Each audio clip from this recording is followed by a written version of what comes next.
Lecture du livre des Actes des Apôtres. Les apôtres, après avoir vu Jésus s'en aller vers le ciel, retournèrent à Jérusalem. Depuis le lieu dit Mont des Oliviers, qui en est proche, la distance de marche ne dépasse pas ce qui est permis le jour du sabbat. À leur arrivée, ils montèrent dans la chambre haute où ils se tenaient habituellement. C'étaient Pierre, Jean, Jacques et André, Philippe et Thomas, Barthélemy et Matthieu, Jacques, fils d'Alphée, Simon le Zélode et Jude, fils de Jacques. Tous, d'un même cœur, étaient assidus à la prière, avec des femmes, avec Marie, la mère de Jésus, et avec ses frères. Jésus vient tout juste de quitter ses disciples. La première phrase de notre texte d'aujourd'hui résume en quelques mots ce qui fut certainement une étape cruciale de la vie des premiers chrétiens. Nous l'appelons l'Ascension et nous en avons fait une fête. Mais à l'origine, n'est-ce pas plutôt un jour de deuil, un jour de grand départ ? Après l'horreur de la passion et de la mort de Jésus, après l'éblouissement de la résurrection, les voilà orphelins, cette fois, pour toujours. Mais du coup, les voici plus proches de nous et leur attitude pourrait guider la nôtre. Jésus leur avait laissé des consignes, ne pas quitter Jérusalem et attendre là le don de l'Esprit Saint. Et le jour même de son départ sur le mont des Oliviers, il a répété « Vous allez recevoir une puissance, celle du Saint-Esprit qui viendra sur vous. Vous serez alors mes témoins à Jérusalem, dans toute la Judée et la Samarie, et jusqu'aux extrémités de la terre. » Je retiens au passage cette expression, la puissance de l'Esprit. Elle devrait nous rassurer en toutes circonstances. Et Luc raconte ce qui s'est passé ensuite. À ces mots, sous leurs yeux, il s'éleva et une nuée vint le soustraire à leur regard. Évidemment, ils ont respecté la consigne de leur maître. Nous ne nous étonnons donc pas de les retrouver aussitôt après à Jérusalem. Luc note que le mont des Oliviers est tout proche de Jérusalem. La distance, dit-il, n'excède pas ce qu'on appelle un chemin de Shabbat, c'est-à-dire la distance maximum que l'on peut parcourir sans violer la prescription de repos du sabbat. C'était un peu moins d'1 kilomètre.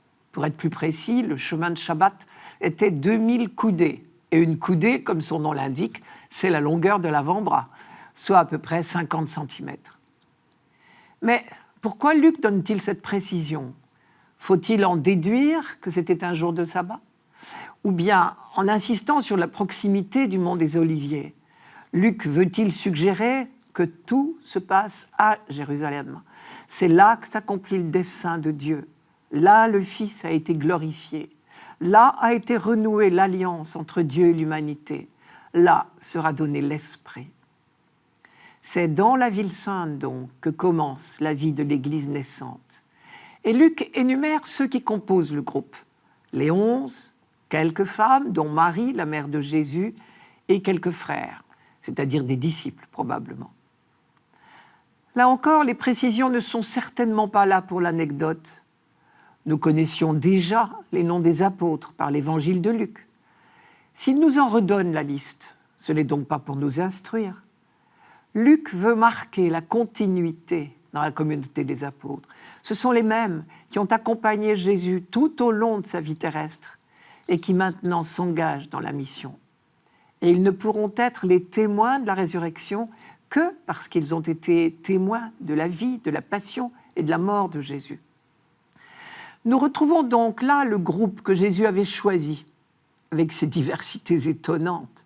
Pierre, Jacques, Jean et André étaient pêcheurs au bord du lac, à Tibériade. Simon était zélote.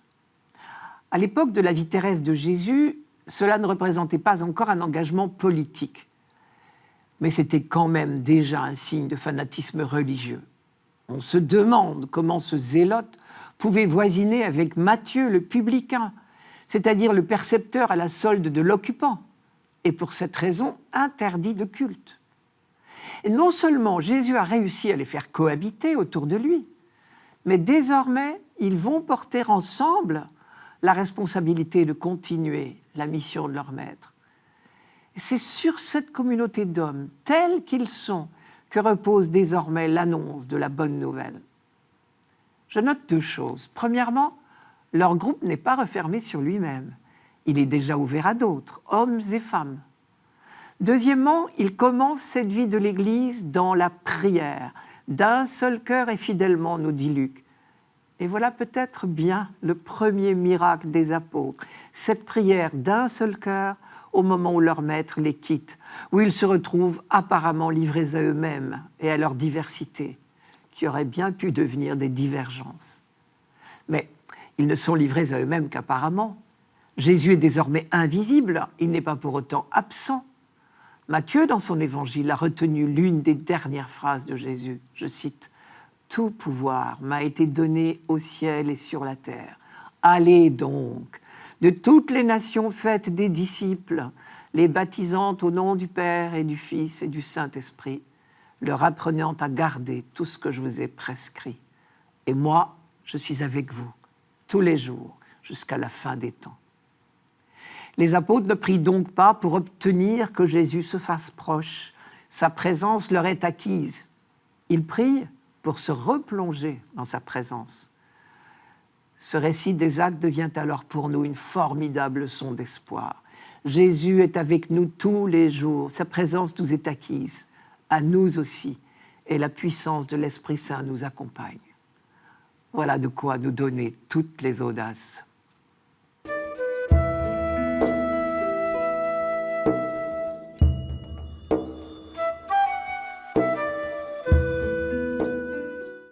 Psaume 26. Le Seigneur est ma lumière et mon salut. De qui aurais-je crainte? Le Seigneur est le rempart de ma vie. Devant qui tremblerais-je?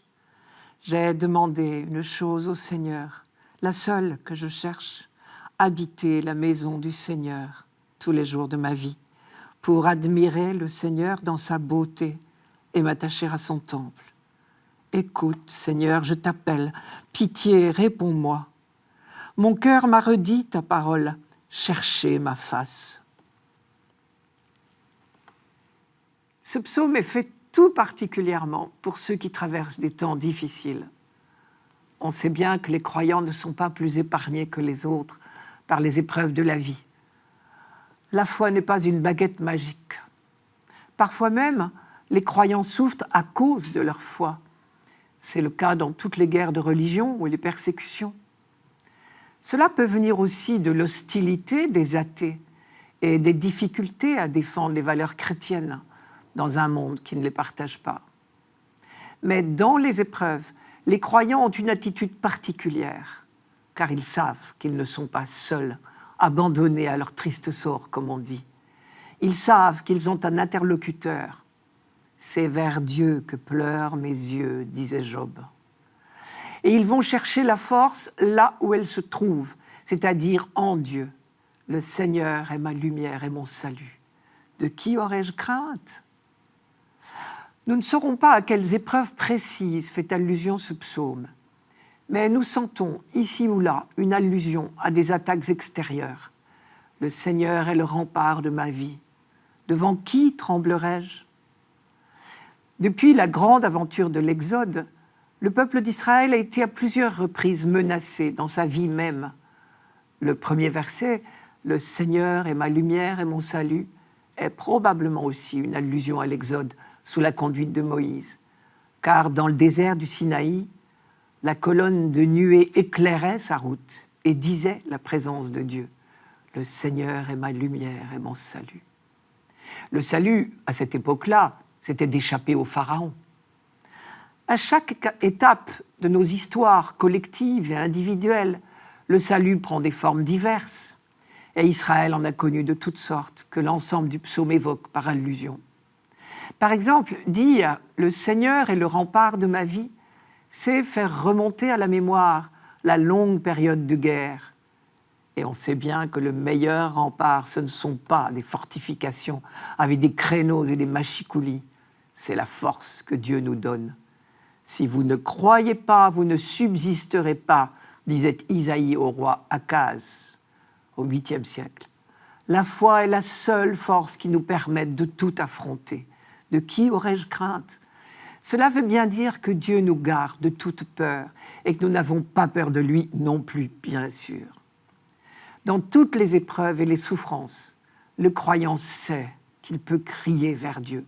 C'est même recommandé, si j'en crois la Bible. Il ne faut pas écouter la phrase d'Alfred de Vigny qui a bercé l'enfance de certains d'entre nous. Je vous la rappelle, mais c'est pour l'oublier aussi vite. Gémir, pleurer, prier est également lâche.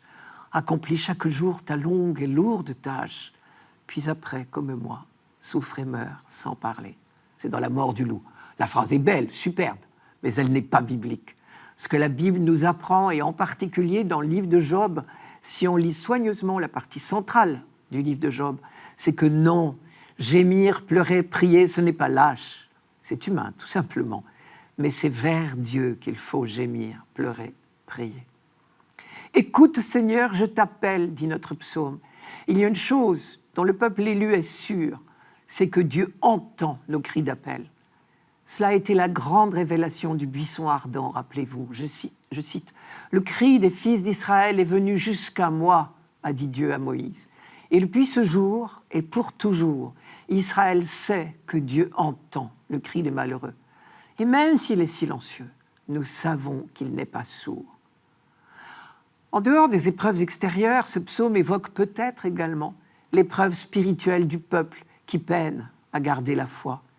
J'ai demandé une chose au Seigneur. La seule que je cherche, c'est d'habiter la maison du Seigneur tous les jours de ma vie.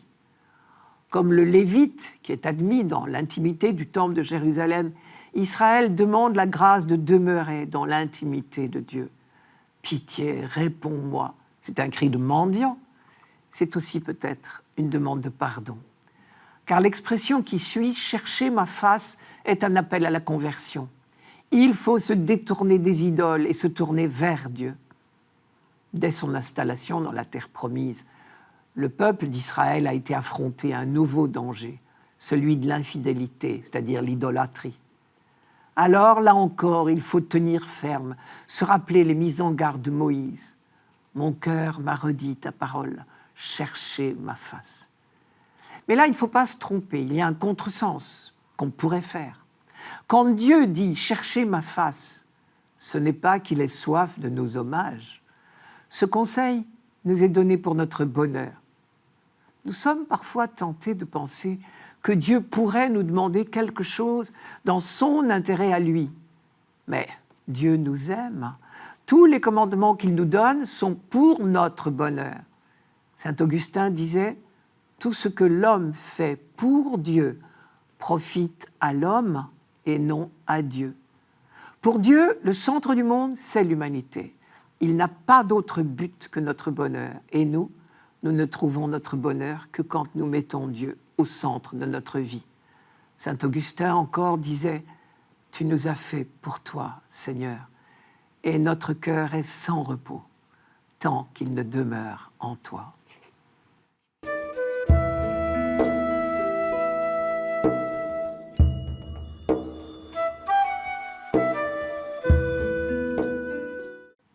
Lecture de la première lettre de Saint Pierre apôtre.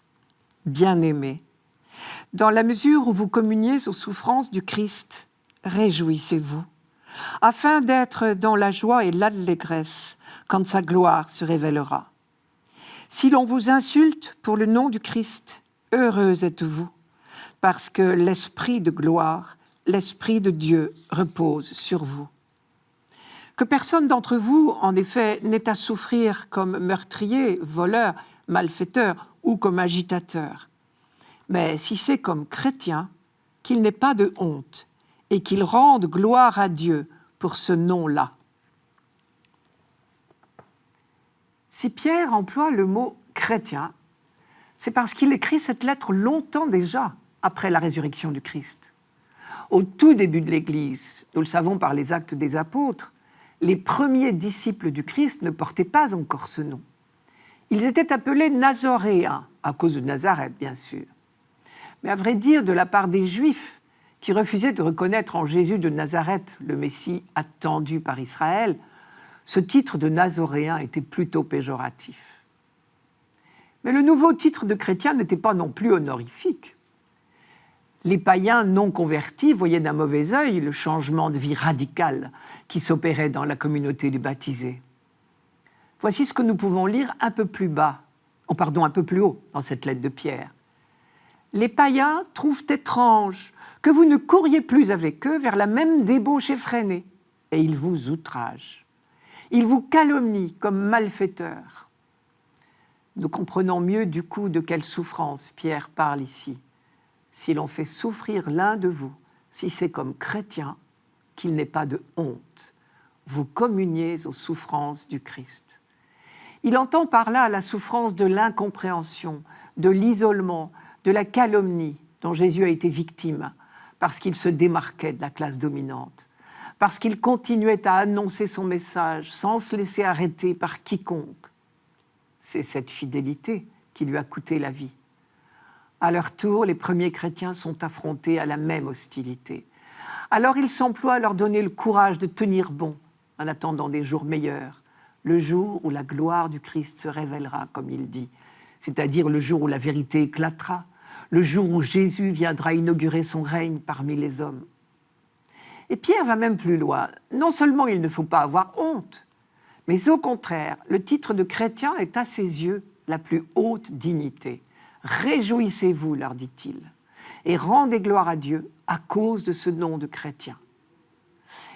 Il est vrai que si le mot chrétien signifie appartenant au Christ, alors oui, c'est bien notre plus beau titre de fierté, bien au-delà de la fierté que nous tirons de notre naissance, de nos titres, de notre culture, de nos diplômes, de notre palmarès sportif, de notre beauté, de notre argent, de nos décorations. Cette formule « puisque vous communiez aux souffrances du Christ, réjouissez-vous » ressemble de très près finalement à l'une des béatitudes annoncées par Jésus. « Heureux êtes-vous lorsque l'on vous insulte, que l'on vous persécute et que l'on dit faussement contre vous toutes sortes de mal à cause de moi. Soyez dans la joie et dans l'allégresse, car votre récompense est grande dans les cieux. » Jésus, en disant cela, faisait son propre portrait, bien sûr. Et désormais, Pierre applique ce portrait à ceux qui, à leur tour, portent le nom du Christ. Il emploie même le mot « communier ». Vous communiez aux souffrances du Christ, ce qui veut dire réjouissez-vous, vous êtes intimement unis au Christ dans ses souffrances que vous subissez pour rester fidèle à son nom et à sa mission.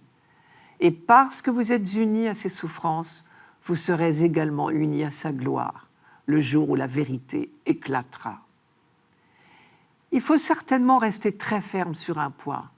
La souffrance n'est pas un but en soi. Le but, c'est le jour où sa gloire se révélera. Si la souffrance était un but en soi, Jésus n'aurait pas consacré sa vie publique à soulager, guérir, pardonner, relever, redonner courage, accueillir les exclus de toutes sortes, et même ressusciter Lazare ou le fils d'une veuve. Si la souffrance était un but en soi, les prophètes n'auraient pas non plus annoncé maintes et maintes fois le jour de Dieu comme celui de toutes les guérisons et de toutes les libérations.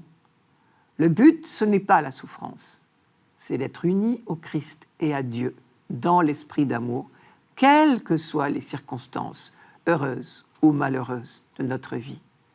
Et Pierre indique un chemin pour aborder la circonstance très particulière qu'est la persécution pour le nom du Christ.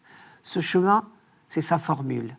Puisque vous communiez aux souffrances du Christ, réjouissez-vous, qui sonne comme une béatitude. Une béatitude, c'est à la fois une félicitation, une annonce et un encouragement.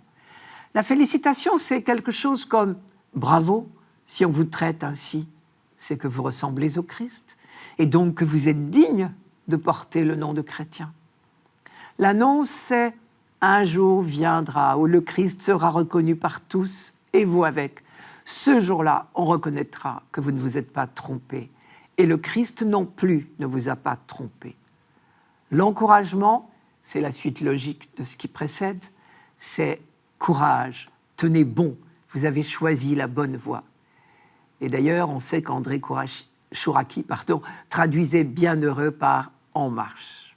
Il faut être rempli de l'esprit de Jésus pour avoir le courage d'affronter la persécution en son nom et pour connaître cette joie mystérieuse, d'être en communion avec lui jusque dans la souffrance, cette joie que nul ne pourra nous ravir.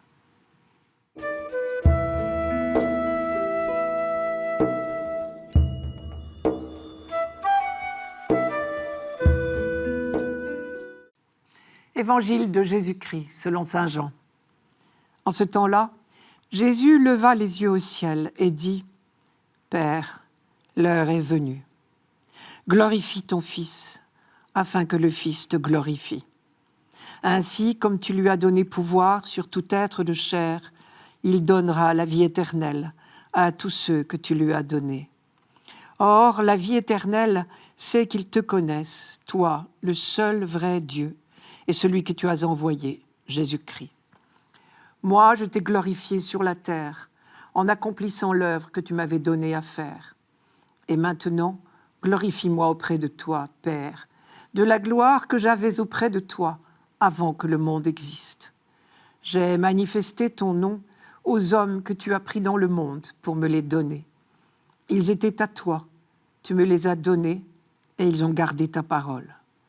Maintenant, ils ont reconnu que tout ce que tu m'as donné vient de toi, car je leur ai donné les paroles que tu m'avais données. Ils les ont reçues. Ils ont vraiment reconnu que je suis sorti de toi et ils ont cru que tu m'as envoyé. Moi, je prie pour eux. Ce n'est pas pour le monde que je prie, mais pour ceux que tu m'as donnés, car ils sont à toi. Tout ce qui est à moi est à toi, et ce qui est à toi est à moi, et je suis glorifié en eux. Désormais, je ne suis plus dans le monde. Eux, ils sont dans le monde, et moi, je viens vers toi. Je reprends les derniers mots de Jésus. Je viens vers toi. Tant que nous sommes sur cette terre, nous ne pouvons pas être témoins du grand dialogue d'amour de Jésus avec son Père. Mais avec ce récit de saint Jean, nous entrons dans la prière de Jésus au moment même où il va rejoindre son Père. Je viens vers toi. Car c'est l'heure du grand passage. Père, l'heure est venue, dit Jésus. Cette heure dont il a parlé à plusieurs reprises au cours de sa vie terrestre. Cette heure qu'il semblait désirer et redouter à la fois. C'est l'heure décisive, centrale de toute l'histoire humaine, l'heure que toute la création attend comme celle d'une naissance, parce qu'elle est l'heure de l'accomplissement du dessein de Dieu. Désormais, à partir de cette heure, plus rien jamais ne sera comme avant. En cette heure décisive, le mystère du Père va enfin être révélé au monde. C'est pourquoi Jésus emploie avec insistance les mots « gloire » et « glorifier ». La gloire d'une personne, au sens biblique, ce n'est pas sa célébrité ou sa reconnaissance par les autres, c'est sa valeur réelle. La gloire de Dieu, c'est donc Dieu lui-même qui se manifeste aux hommes dans tout l'éclat de sa sainteté. On peut remplacer le verbe « glorifier » par « manifester ». En cette heure décisive, Dieu va être glorifié, manifesté en son Fils, et les croyants vont connaître enfin le Père, entrer dans son intimité. Cette intimité qui unit le Fils au Père, le Fils la communique aux hommes. Désormais, ceux qui accueilleront cette révélation, ceux qui croiront en Jésus, accéderont à cette connaissance, cette intimité du Père. Alors, ils entreront dans la vraie vie. La vie éternelle, c'est de te connaître, toi, le seul Dieu, le vrai Dieu, et de connaître celui que tu as envoyé, Jésus-Christ. Voilà, de la bouche de Jésus lui-même, une définition de la vie éternelle. Jésus parle au présent, et il décrit la vie éternelle comme un état, l'état de ceux qui connaissent Dieu et le Christ. Nous vivons déjà de cette vie depuis notre baptême.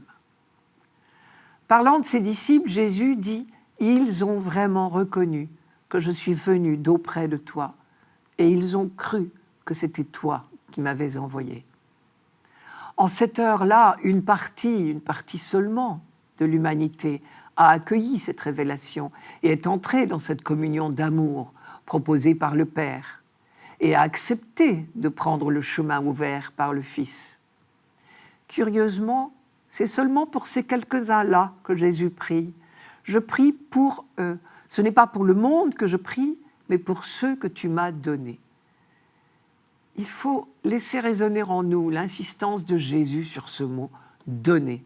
Le Père a donné autorité au Fils. Le Fils donnera la vie éternelle aux hommes. Le Père a donné les hommes au Fils. Le Père a donné ses paroles au Fils et le Fils a donné ses paroles à ses frères. L'insistance de Jésus sur ce mot « donner » rejoint toute la méditation biblique. Il suffit de nous laisser aimer et combler de sa grâce en permanence. Le mot « grâce », d'ailleurs, signifie un don gratuit. Cette logique du don, de la gratuité, c'est celle du Fils, celui qui vit éternellement dans un dialogue d'amour, sans ombre, avec son Père.